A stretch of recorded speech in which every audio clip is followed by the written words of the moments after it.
Bakit ganun? Bakit parang ang hirap-hirap maging masaya? Anong pakialam ko sa'yo? Oh no! Problema mo yan. Dadamay mo pa ako.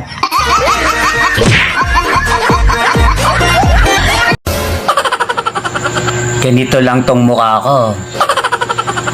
Pero pinag-aagawan to ng lamok.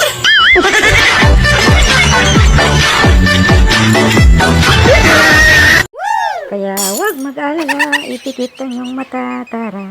Tayo na giling, salo na tayo. Meron na tayong tinapay at keso. Di ba not said buenas sa gabing ito, at bukas ay araw ng Pasko.